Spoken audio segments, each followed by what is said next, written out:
Selamat datang di YouTube channel di Ovilto. Yes, ini adalah motor listrik dari Kawasaki. Kami sudah melihatnya secara langsung di Japan Mobility Show beberapa waktu lalu dan memang rumornya juga sudah bermunculan ya kalau motor ini akan segera diproduksi dan dijual secara massal dan akhirnya mendarat di Indonesia.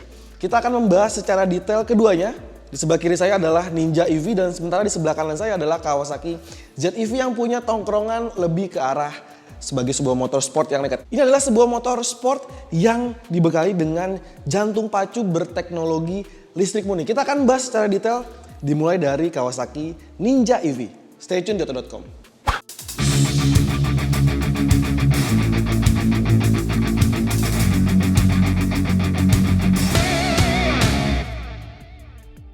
Yes, ini adalah Kawasaki Ninja EV, sebuah motor sport pertama dari Kawasaki yang berjantung pacu baterai dan motor listrik. Kita mulai dari bagian depan. Memang fasad ini mirip dengan Kawasaki Ninja FI yang 2 silinder, dimana dia punya bentuk headlamp yang khas, jadi dibuat sedikit sipit, terbagi menjadi 2 headlamp kiri dan kanan, dan dia sudah berteknologi LED. Jadi seluruh penerangan dari motor ini sudah menganut teknologi LED, baik penerangan depan, samping, dan juga sampai ke stop lampnya. Bagian windscreen ini dia sudah pakai clear dengan sedikit bubble, jadi memang agak sedikit mengoval, dan di bagian bawah ini menggunakan suspensi yang cukup besar diameter, di mana dia pakai ukuran 41 mm yang memang masih menggunakan jenis teleskopik. Dan untuk lingkar kaki dia pakai ukuran 17 inci, dibalut ban 100/80 yang sudah tubeless dengan vendor dari IRC Roadwinner. Nah, di belakang dia pakai ukuran 130/70 sudah tubeless. Untuk pengereman depan dia pakai ukuran disc brake-nya pakai ukuran 290 mm dengan 1 kaliper, 2 piston yang terintegrasi dengan pengereman ABS baik roda depan dan juga di roda belakangnya. Sekarang kita akan lihat bagian sampingnya, yuk. So, ini adalah tampak samping dari Kawasaki Ninja EV. Kalau misalkan teman-teman dibandingkan dengan Kawasaki Ninja FI yang sudah ada, memang sebenarnya guratannya itu masih sama. Jadi memang basis dari desain Ninja FI ini masih tetap ada di Ninja EV ini. Tapi memang ada perbedaan sedikit. Tentu perpaduan warna, lalu juga ada stripping, juga penambahan semacam airflow, lubang kisi-kisi di sebelah kiri dan kanan bagian fairingnya. Tapi secara keseluruhan desain samping ini memang masih mengingatkan kita juga dengan sebuah desain dari Kawasaki Ninja FI. Nah, kalau misalkan dibandingkan dengan Kawasaki Ninja FI, dimensi dari motor ini lebih kelihatan bongsor Kawasaki Ninja FI, di mana dia punya panjang di 1981 mm, kemudian lebarnya ada di 685 mm, sementara tinggi di 1105 mm.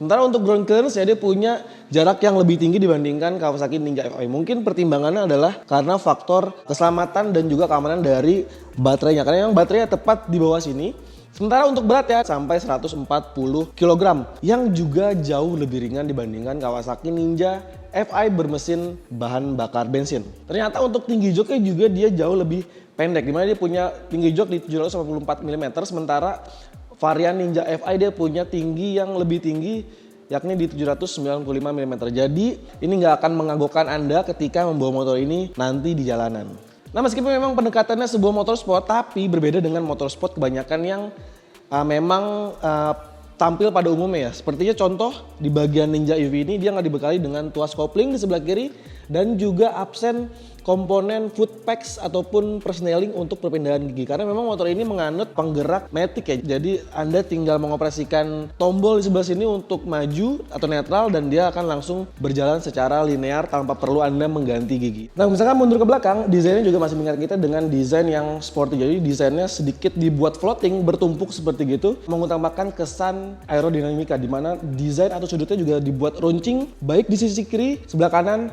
sampai ke belakang. Nah, untuk stop lampnya ini mirip dengan Ninja ZX25R maupun Ninja FI yang memang sudah eksis di Indonesia.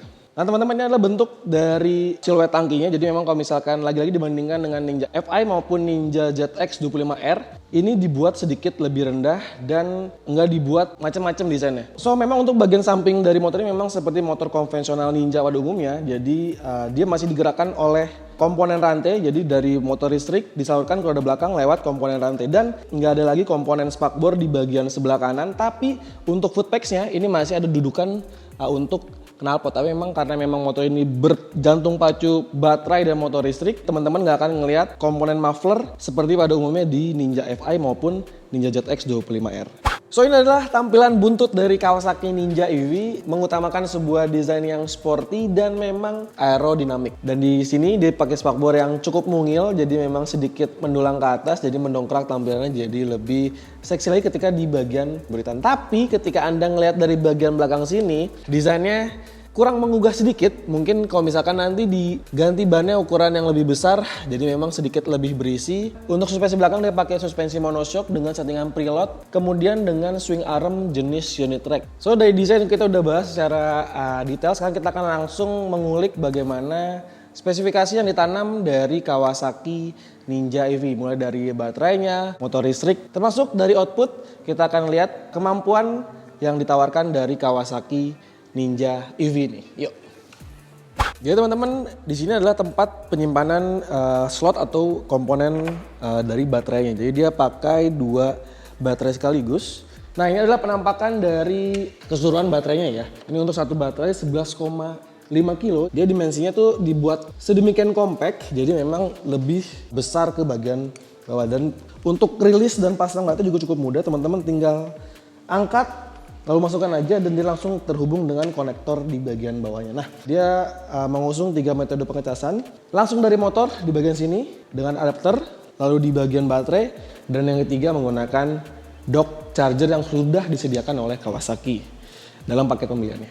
Jadi dengan rancang baterai di 50,4 volt dan 30 ampere hour per satu baterai dengan langsung 2 buah baterai yang kemudian dipadu-padankan dengan motor listriknya di bagian tengah ini, dia mampu menghasilkan tenaga 6,7 HP dan bisa di-adjust dengan maksimal tenaga ada di 11,8 HP sejak 2400 RPM. Dan torsinya cukup besar, ada di 40,5 Nm yang bisa didapat dari putaran mesin yang sangat rendah 1600 RPM. Top speednya dengan metode opsi riding mode yang road, dia bisa dapat digeber sampai 88 km per jam, sementara menggunakan opsi yang eco bisa dipacu sampai 66 km per jam. Tapi teman-teman dia punya teknologi atau fitur yang dinamakan sebagai e-boost. Jadi ketika teman-teman aktifkan fitur e-boost di bagian saklar kanan ini, dia akan aktif selama 15 detik yang akan meningkatkan performanya.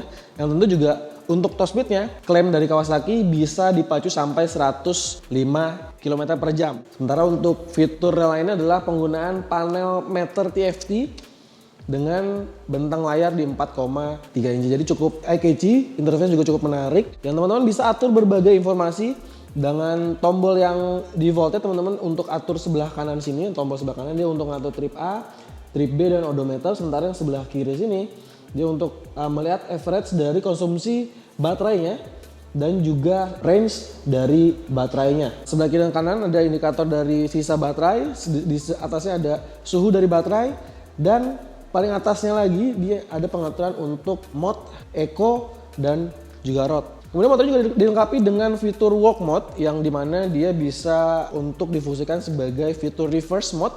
Jadi motor ini bisa mundur ke belakang. Jadi ini fungsinya untuk memudahkan Anda ketika parkir di parkiran yang cukup sempit. Misalkan dilihat dari data spesifikasi dan fitur, memang fiturnya nggak terlalu banyak. Bahkan untuk fitur traction control dari motor ini juga pun belum disematkan pada Kawasaki Ninja EV ini.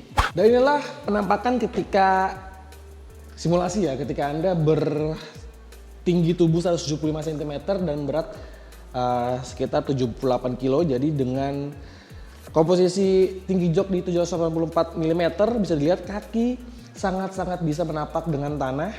Jadi ini rasanya nggak akan terintimidasi. Jadi untuk posisi segitiga berkendaranya, karena memang ini adalah motor sport, Anda memang dipaksa sedikit membungkuk sedikit, tapi ini masih dalam batas yang sangat ideal.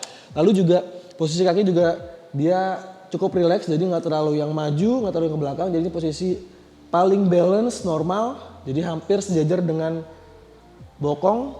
Lalu juga posisi tangan cukup rileks dan pandangan ke depan cukup baik. Jadi memang rasanya motor ini akan sangat nyaman ketika dipakai harian untuk komuter, meskipun memang dia bergaya sebuah motor sport. Kawasaki Indonesia membandrol motor ini dengan harga estimasi ya, ini masih harga perhitungan kasar. Dia dijual dengan harga 149 juta on the road. Mungkin bisa berubah, bisa lebih mahal maupun lebih murah ketika nanti motor ini memang sudah benar-benar dilepas dengan bandrol resmi. Jadi rencananya motor ini baru akan dikirim ke garasi rumah pada Maret 2024 mendatang. Nah itu adalah tadi first impression dari Kawasaki Ninja EV. Nanti di video berikutnya kita akan membahas juga yaitu Kawasaki Z EV. Buat Anda yang suka dengan video jangan lupa untuk tekan tombol like, subscribe bila belum, dan sampaikan pendapat kalian soal Ninja EV di kolom komentar. Dan jangan lupa untuk main-main ke website kami di www.auto.com, carvaganza.com, dan juga zikwheels.co.id. Ini motor nggak ada suaranya teman-teman, cobain ya.